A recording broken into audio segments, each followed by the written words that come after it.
आदरणीय अध्यक्ष महोदय, ये सदन का सौभाग्य है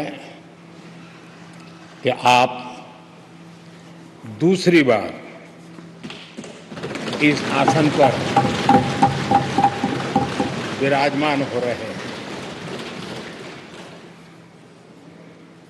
आपको और इस पूरे सदन को मेरी तरफ से मैं बहुत बहुत बधाई देता हूं।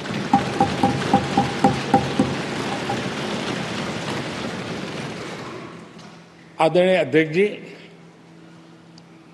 मेरी तरफ से आपको शुभकामनाएं हैं, लेकिन इस पूरे सदन की तरफ से भी आपको अनेक अनेक शुभकामनाएं। अमृत काल के इस महत्वपूर्ण कालखंड में दूसरी बार इस पद पर विराजमान होना बहुत बड़ा दायित्व आपको मिला है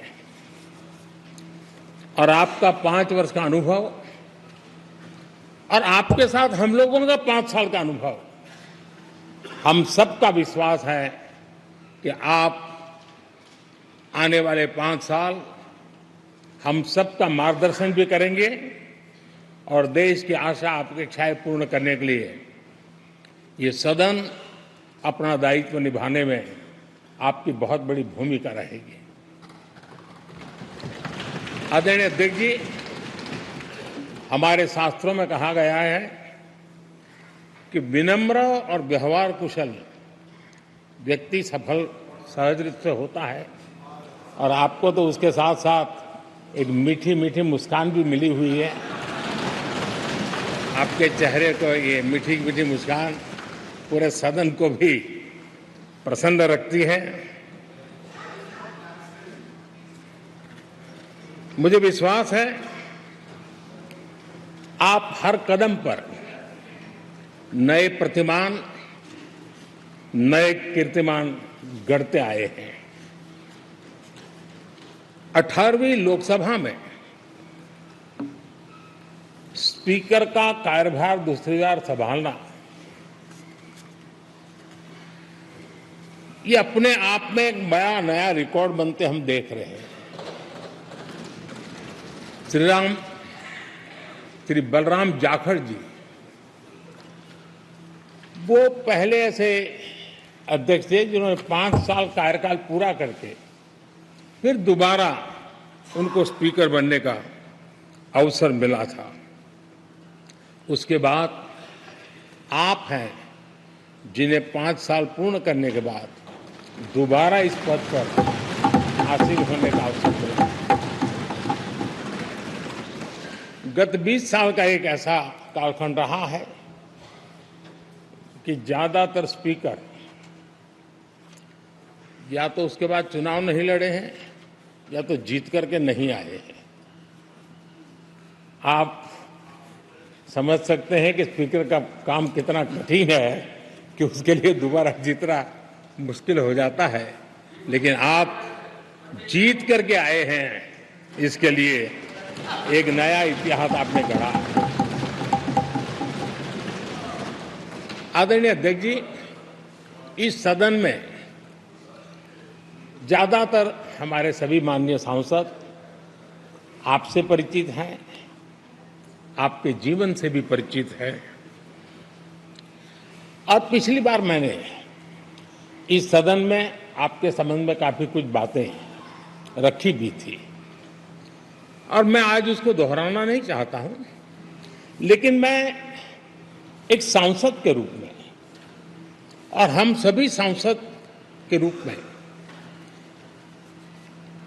आप जिस प्रकार से एक सांसद के नाते काम करते हैं, ये भी जानने योग्य है और बहुत कुछ सीखने योग्य है।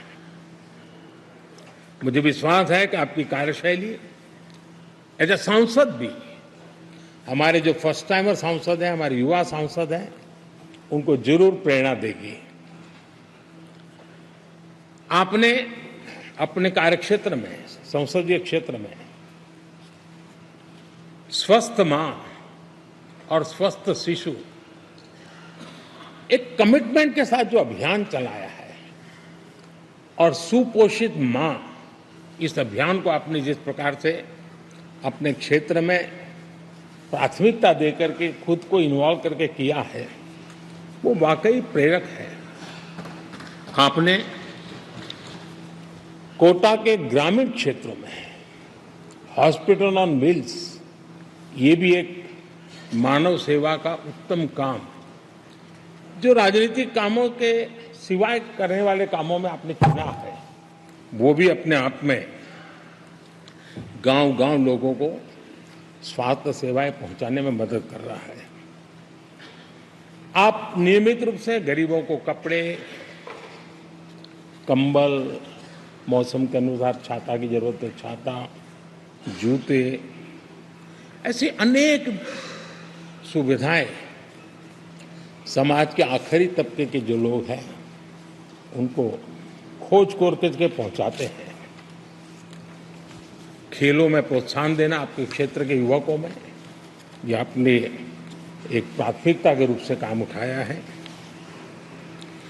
आपके पिछले कार्यकाल में 17वीं लोकसभा में मैं कहता हूं कि संसदीय इतिहास का वो स्वर्णिम कालखंड रहा है। आपकी अध्यक्षता में संसद में जो ऐतिहासिक निर्णय हुए, आपकी अध्यक्षता में सदन के माध्यम से जो सुधार हुए हैं, ये अपने आप में एक सदन की भी और आपकी भी विरासत है। और भविष्य में 70वीं लोकसभा के संबंध में जब विश्लेषण होंगे, उसके विषय में लिखा जाएगा, तो भारत के भविष्य को नई दिशा देने में आपकी अध्यक्षता वाली 70वीं लोकसभा की बहुत बड़ी भूमिका रही है। आदरणीय अध्यक्ष जी, 17वीं लोकसभा में नारी शक्ति वंदन अधिनियम 2023, जम्मू कश्मीर पुनर्गठन विधेयक, भारतीय न्याय संहिता, भारतीय साक्ष्य बिल, भारतीय नागरिक सुरक्षा संहिता, सामाजिक सुरक्षा संहिता, digital personal data protection bill, मुस्लिम महिला विवाह अधिकार संरक्षण विधेयक, transgender persons protection of rights bill, consumer protection bill, direct tax विवाद से विश्वास विधेयक, सामाजिक, आर्थिक और राष्ट्रीय महत्व के ऐसे कितने ही महत्वपूर्ण ऐतिहासिक कानून 17वीं लोकसभा में आपकी अध्यक्षता के अंदर इस सदन ने पारित किए हैं और देश के लिए एक मजबूत नींव बनाई है। जो कार्य आजादी के 70 साल में नहीं हुए, आपकी अध्यक्षता में इस सदन ने इसको करके दिखाया। आदरणीय अध्यक्ष जी, लोकतंत्र की लंबी यात्रा में कई पड़ाव आते हैं। कुछ अवसर ऐसे होते हैं जब हमें कीर्तिमान स्थापित करने का सौभाग्य मिलता है।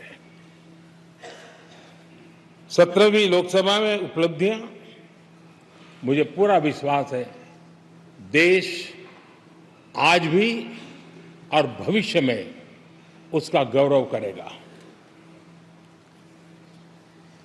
आज देश अपनी आकांक्षाओं की पूर्ति के लिए भारत को आधुनिक बनाने की दिशा में जब हर तरह से प्रयास हो रहे हैं, मैं मानता हूं कि ये नया संसद भवन भी अमृतकाल के भविष्य को लिखने का काम करेगा और वो भी आपकी अध्यक्षता में। नए संसद भवन में हम सबका प्रवेश आपकी ही अध्यक्षता में हुआ और आपने संसदीय कार्यप्रणाली को प्रभावी और जिम्मेदार बनाने का कई महत्वपूर्ण फैसले लिए हैं और इसलिए लोकतंत्र को मजबूती देने में मदद मिली है। लोकसभा में हम पेपरलेस डिजिटल व्यवस्था से आज काम कर रहे हैं। पहली बार आपने सभी माननीय सांसदों को ब्रीफिंग के लिए एक व्यवस्था खड़ी की। इससे सभी माननीय सांसदों को भी आवश्यक रेफरेंस मटेरियल मिला। उसके कारण सदन की चर्चा अधिक पुष्ट हुई और ये आपका एक अच्छा इनिशिएटिव था जिसने सांसदों में भी विश्वास पैदा किया कि हाँ, मैं भी कुछ कह सकता हूं, मैं भी अपने तर्क दे सकता हूं। तो एक आपने अच्छी व्यवस्था को विकसित किया है। आदरणीय अध्यक्ष जी, G20 भारत की सफलता के एक महत्वपूर्ण पृष्ठ है, लेकिन बहुत कम चर्चा हुई है, वो है P20 और आपके नेतृत्व में G20 देशों के जो पीठासीन अधिकारी हैं, स्पीकर्स हैं, उनका सम्मेलन आपकी अध्यक्षता में हुआ और अब तक P20 के जितने सम्मेलन हुए उसमें ये ऐसा अवसर था कि दुनिया के सर्वाधिक देश आपके निमंत्रण पर भारत आए और बहुत ही उत्तम प्रकार के निर्णय उस समिट में हुए और उसने विश्व में भारत की लोकतंत्र की जो प्रतिष्ठा है उसको गौरव देने में बहुत बड़ा रोल अदा किया है। आदरणीय अध्यक्ष जी, ये हमारा भवन ये सिर्फ 4 दीवारें नहीं है। हमारा ये संसद 140 करोड़ देशवासियों की आशा का केंद्र है।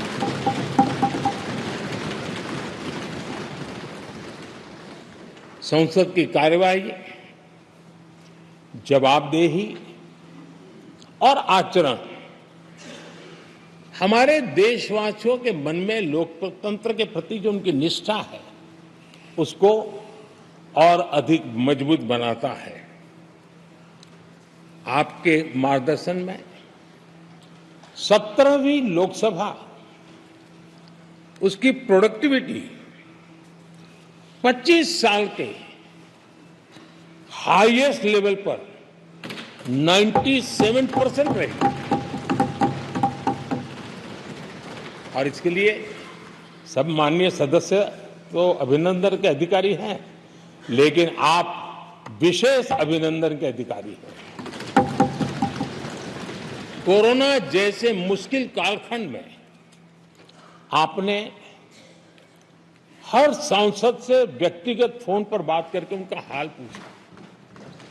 कहीं किसी सांसद की बीमारी की खबर आई तो आपने सदन के अध्यक्ष के नाते व्यक्तिगत रूप से उसकी चिंता की और वो सभी दल के सांसदों से जब मुझे सुनने को मिलता था मुझे बड़ा गर्व होता था कि जैसे आप इस सदन के परिवार के मुखिया के रूप में उस कोरोना कालखंड में भी व्यक्तिगत चिंता करते थे। कोरोना काल में भी आपने सदन का काम रुकने नहीं दिया।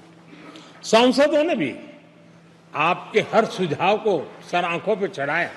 किसी को ऊपर बैठने के लिए कहा तो वो वहां जाके बैठा, किसी को दूसरे जगह पे जाके बैठने के लिए कहा तो वो भी बैठा, लेकिन देश के काम को किसी ने रुकने नहीं दिया। लेकिन आपने ये जो फैसले किए उसका परिणाम है कि हम उस कठिन कालखंड में भी कार्य कर पाए। और एक खुशी की बात है कि कोरोना काल में सदन ने 170% प्रोडक्टिविटी, ये अपने आप में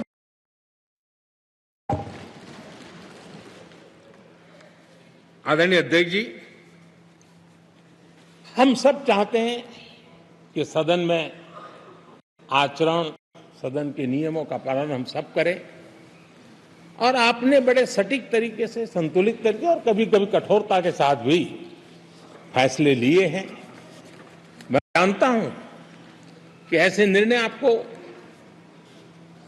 पीड़ा भी देते हैं, लेकिन सदन की गरिमा और व्यक्तिगत पीड़ा में आपने सदन की गरिमा को पसंद किया और सदन की परंपरा को बनाने का प्रयास किया। आदरणीय अध्यक्ष जी, आप अभिनंदन के अधिकारी हैं। मुझे विश्वास है आदरणीय अध्यक्ष जी, आप तो सफल होने ही वाले हैं, लेकिन आपकी अध्यक्षता में यह 18वीं लोकसभा भी बहुत सफलतापूर्वक देश के नागरिकों के सपनों को पूर्ण करेगी। मैं फिर एक बार आपको इस महत्वपूर्ण के लिए और देश को विकास की नई ऊंचाइयों पर ले जाने वाले इस सदन की अध्यक्षता के लिए हृदय से बहुत बहुत शुभकामनाएं देता हूं, बहुत बहुत बधाई देता हूं। श्री राहुल गांधी जी